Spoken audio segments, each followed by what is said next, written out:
fait. On est là pour discuter du carrefour de la Malmedonne. C'est la première réunion publique qui va être plutôt, il me semble, si j'ai bien tout compris, une réunion d'information où vous allez pouvoir poser toutes les questions que vous avez dans la tête. Il y aura une autre concertation, je ne sais plus quel jour, le 4 décembre, où là, ce sera plutôt un atelier de travail.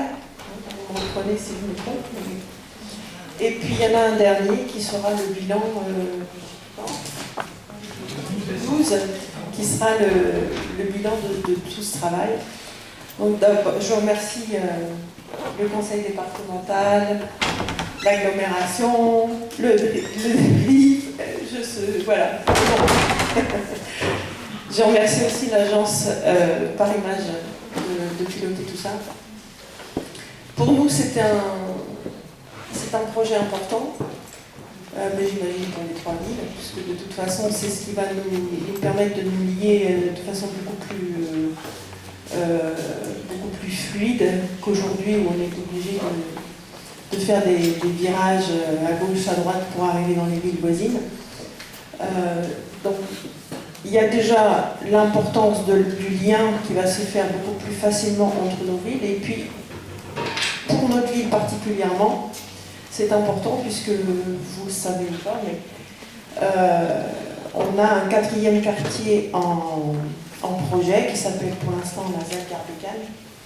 Ce quartier va accueillir à terme 1000 logements, donc il nous était nécessaire d'avoir des routes beaucoup plus faciles à prendre que celles d'aujourd'hui si on ne voulait pas avoir des bouchons. Voilà. Donc, moi je suis ravie que ce projet qui a plus de 10 ans, hein, on en parlait déjà il y a plus de 10 ans, les maires à qui je succède en ont fait aussi une bataille à l'époque. Ils seraient ravis là, de voir que ça prend tournure. En tout cas, moi qui suis là maintenant, je suis ravie que ça prenne alors quelques années encore, mais maintenant c'est sûr, quoi. Maintenant on est sûr que ça va se faire. Donc voilà, ravie d'être votre hôte. Je passe le micro à Chipel.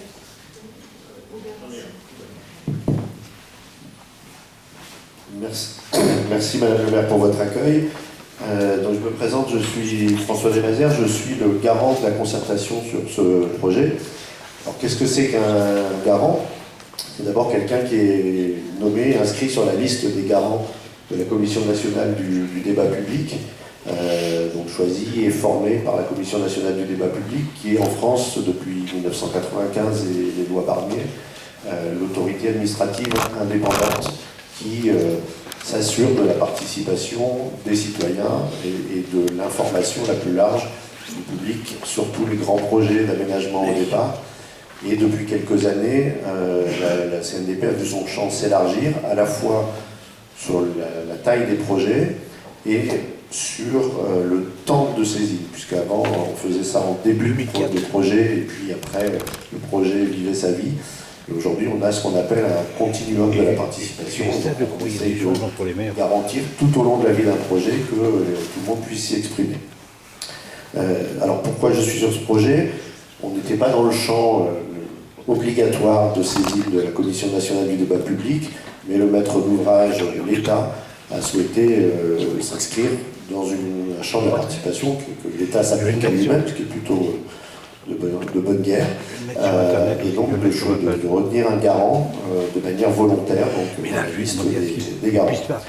Ma mission, c'est de m'assurer que vous soyez informés de manière la plus exhaustive possible, et que surtout vous soyez écoutés sur ce que vous avez à dire sur ce projet, et évidemment, tant qu'à être écouté, qu'il en soit tenu compte.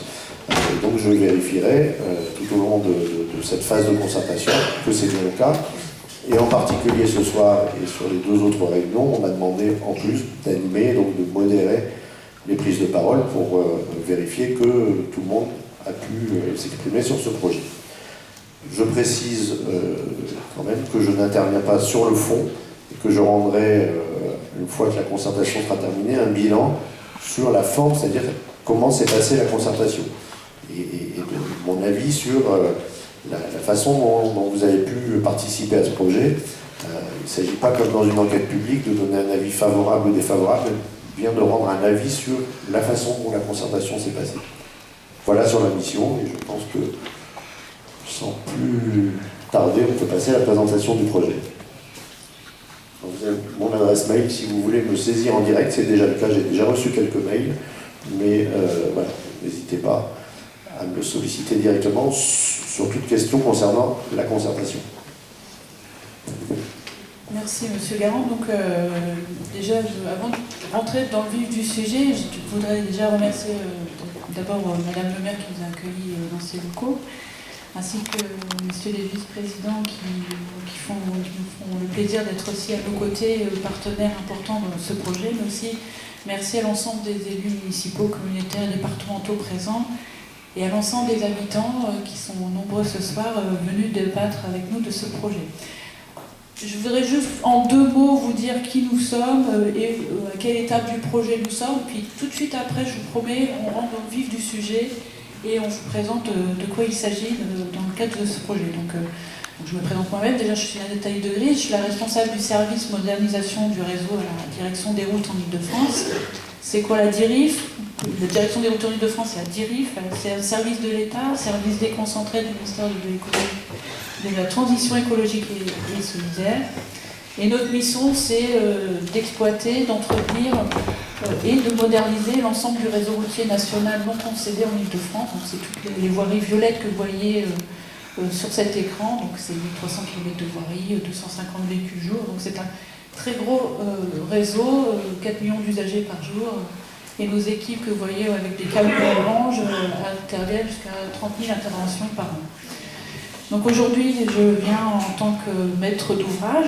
Maître d'ouvrage du projet, c'est quoi? C'est celui qui définit le programme, qui fait la conception et qui en définit effectivement le coût. Aujourd'hui, nous sommes plutôt très en amont du processus de construction d'un projet entier, puisque nous avons fait les études d'opportunité. Alors c'est quoi les études d'opportunité? Ce sont des études qui permettent à partir d'un projet, d'étudier un certain nombre de variantes, de voir si elles sont faisables, de définir les grands parties de l'aménagement et de commencer à dresser les coûts. Et à partir de là, une fois que ces premiers éléments sont stabilisés, c'est ce que nous avons fait avec nos partenaires, on engage ce qu'on appelle une concertation. C'est l'objet de cette réunion ce soir, une concertation qui est de même imposée par le Code de l'urbanisme. C'est une concertation qui s'inscrit dans des documents réglementaires. Et cette concertation permet justement d'échanger avec vous-même, riverains, habitants locaux, usagers de la route, des transports d'une manière générale, et de répondre à vos questions et enrichir le projet. Voilà. C'est ça un petit peu l'objet de cette concertation qui s'étale à peu près sur 1 mois. Donc je vais tout de suite passer la parole à mes collègues, donc Fanny Chantrel et Sylvain Gérard, et puis mes partenaires aussi la parole un petit peu plus tard au cours de la présentation. Voilà. Donc tout de suite rentrons dans le vif du sujet. Bonsoir, je vais commencer par vous présenter le contexte du projet, qui est un contexte que vous connaissez bien. Nous sommes à l'intersection de 3 communes, Maurepas, Coignères et La Verrière, et à l'articulation de 2 routes, la route nationale 10, qui est gérée par l'État, et les routes départementales 13 et 213, gérées par le conseil départemental des Yvelines. Ce carrefour est situé dans un territoire que l'on peut qualifier de dynamique, en pleine mutation. Vous voyez sur la carte le carré rouge qui correspond à la zone d'étude du projet. Sur ce projet, vous pouvez voir des projets d'habitat, d'activité, comme la ZAC Bécane que Madame Dutu a a évoqué tout à l'heure. 1000 logements prévus, plus de 80 000 mètres carrés d'activité. On peut aussi également citer les projets d'habitat au nord de la RN10, Claude Gavarnie et Jardin d'Occitanie, au total près de 300 logements. C'est un territoire également dynamique en matière de transport, avec le contrat de pôle de la Verrière, mais également le projet de transport en commun en site propre entre la Verrière et Trappes, avec un des tronçons sur le pont Schuller qui a été livré il y a peu, dans un service il y a peu. Si on s'approche un peu plus et que l'on regarde le carrefour de la Malmedonne, il saute, mais il va revenir. Donc la RN10 qui supporte aujourd'hui un trafic de l'ordre de 52 000 véhicules par jour, avec au niveau du carrefour de la Malmedonne, au nord, des entrées et des sorties possibles, mais seulement au nord. Au sud, une entrée et une sortie possible, mais seulement au sud. Donc pour le secteur, du point de vue du trafic de véhicules, la RN10 constitue une véritable frontière. Madame la maire l'a évoqué, ce projet vise à faire du lien.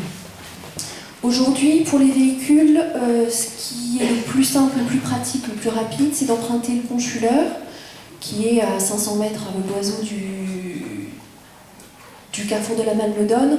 Les autres possibilités, c'est le passage au niveau de la D58 en direction de Paris ou en direction sur le carrefour des Fontaines, un peu plus au sud. La configuration actuelle que l'on vient de décrire, les études de trafic que l'on a conduites nous montrent qu'à l'horizon 2030, si rien ne change, de nouvelles zones de saturation, de congestion aux heures de pointe vont apparaître au niveau du pont Schuller et au niveau des RD 213 et RD 13. On a parlé jusqu'à maintenant principalement des circulations en voiture pour les poids lourds, pour les bus. Pour les modes d'actifs, c'est bientôt Noël, c'est les décorations de Noël de la Verrière. Je remercie Madame la maire pour cette attention.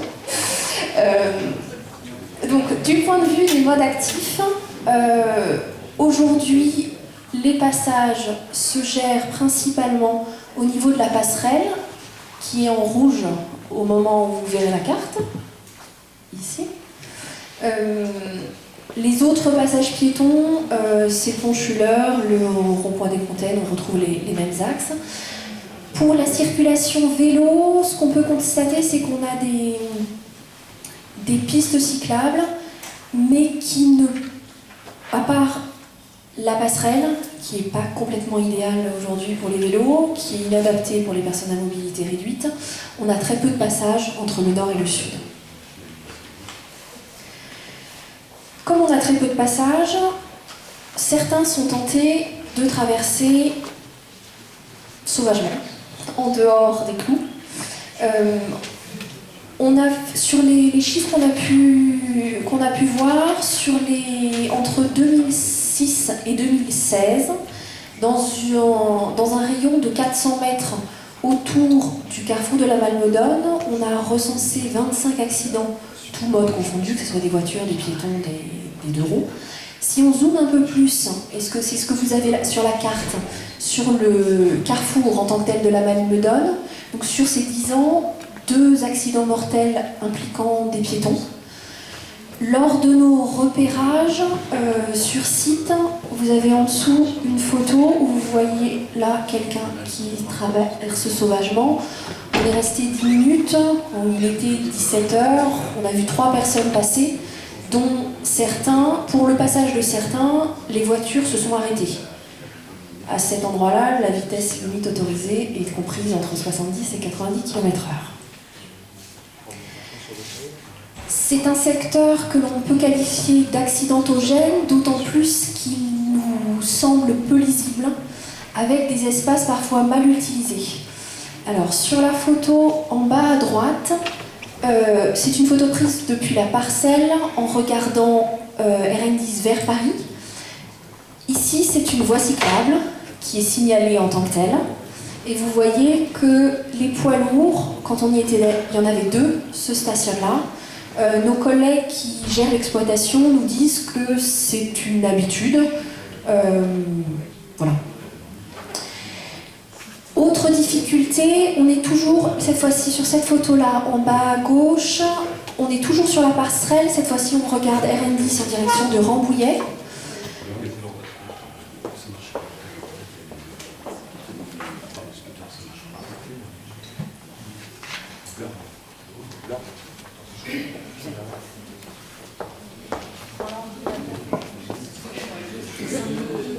Excusez-moi, comme je vois que c'est assez insupportable de suivre, hein, je suis d'accord. Je voulais voir avec l'agence de Paris Image s'il fallait faire une pause de 5 minutes, le temps de résoudre le problème en changeant un fil ou je ne sais quoi, ou qu'est-ce que vous proposez? Là, j'ai l'occasion des 5 minutes qui ne sont pas nécessaires. Je pense que si tout le monde est d'accord, en 2 minutes, on va pouvoir régler ça. On va juste passer le PC de diffusion directement en vidéo projection.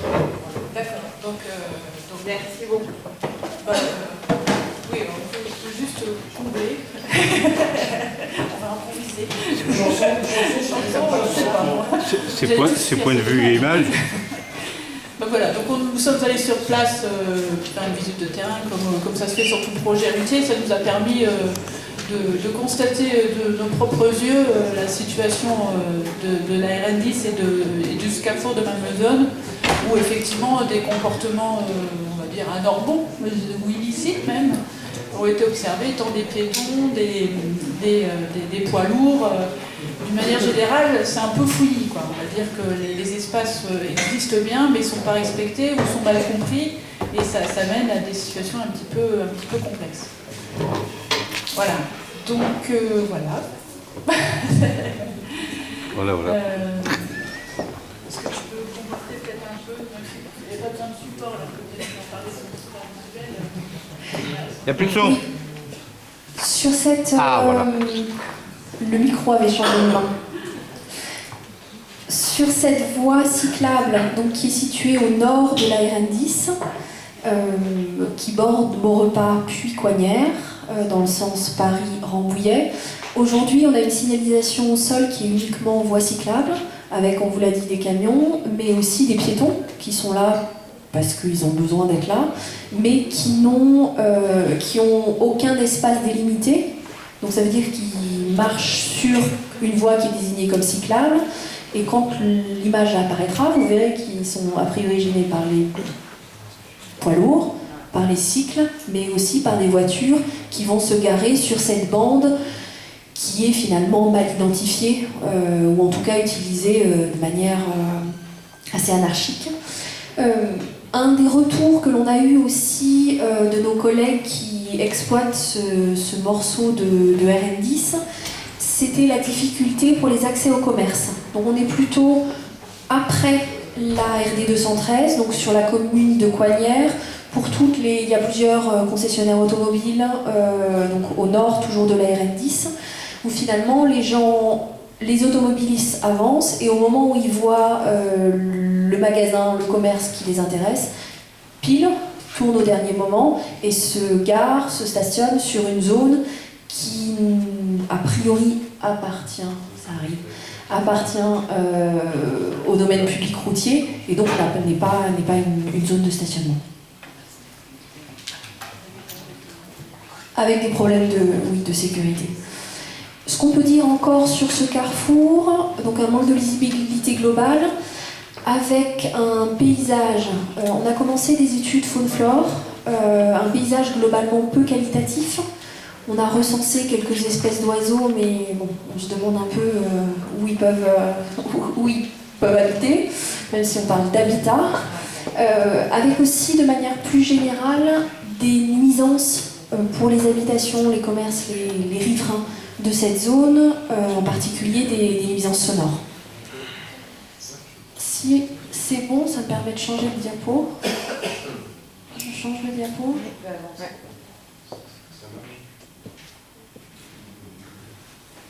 Ça arrive. Comme ça, vous aurez la suite. Vous savez plus que moi. Moi, j'ai pas de retour par contre, mais c'est pas grave. Donc là, on vous adressait le contexte de ce secteur.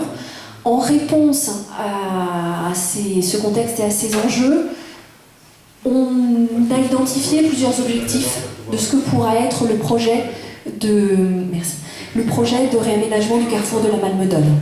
Renforcer les liaisons entre les secteurs situés au nord et au sud de la RN10, améliorer la lisibilité et sécuriser les conditions de déplacement pour tous, maintenir la fluidité du trafic sur la RN10 et sur le secteur, c'est ce qu'on a vu au début, et améliorer l'insertion urbaine de la RN10. Derrière ce thème d'insertion urbaine, on parle aussi bien des problématiques de paysage que de gênes comme le bruit.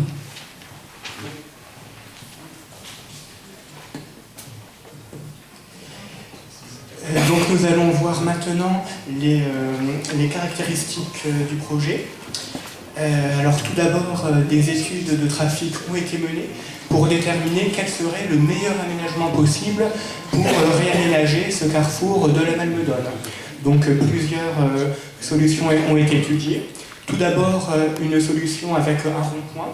Donc la première solution qu'on voit ici, donc un rond-point simple. Alors les études de trafic, donc qui prennent en compte tous les développements urbains, économiques du secteur, donc notamment ce que vous a présenté Madame Chantrel en début de présentation, et également les développements urbains également en dehors du territoire de Saint-Quentin-en-Yvelines. Donc on a vraiment pris les développements urbains sur un très large périmètre.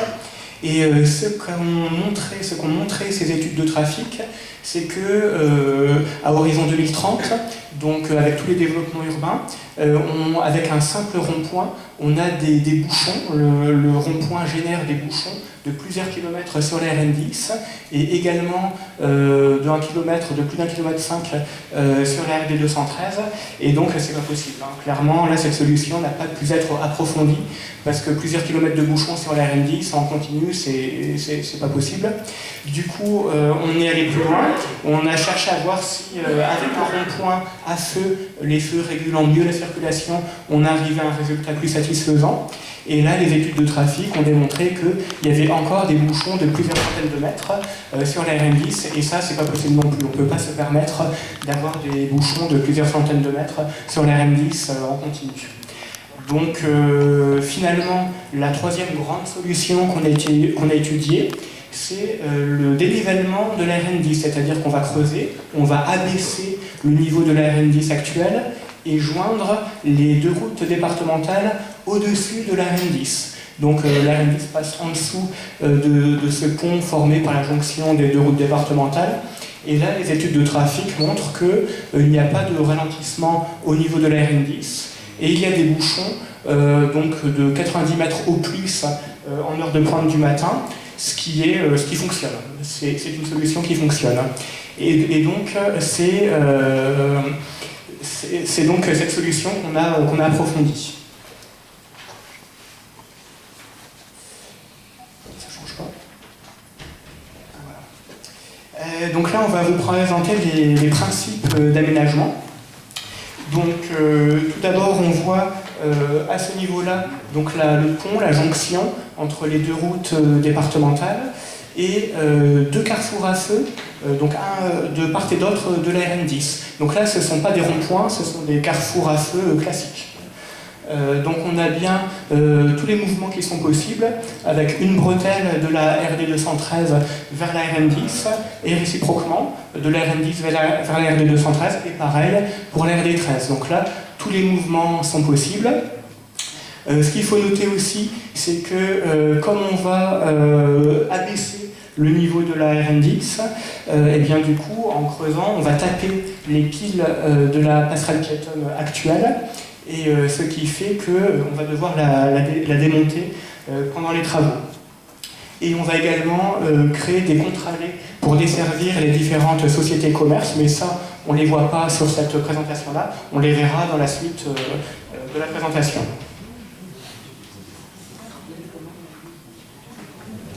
Et oui, effectivement. Et on a prévu effectivement au niveau du pont un passage, enfin une voie verte sur le pont, large de 4 mètres, pour permettre aux piétons et aux cyclistes de passer, donc de traverser, de passer de la RD 213 à la RD 13. Donc on a un schéma de passage des piétons un petit peu plus loin, qu'on va vous présenter. Donc là, on vous présente la première grande variante qu'on a étudiée par rapport à cette solution de dénivellement de la RN10.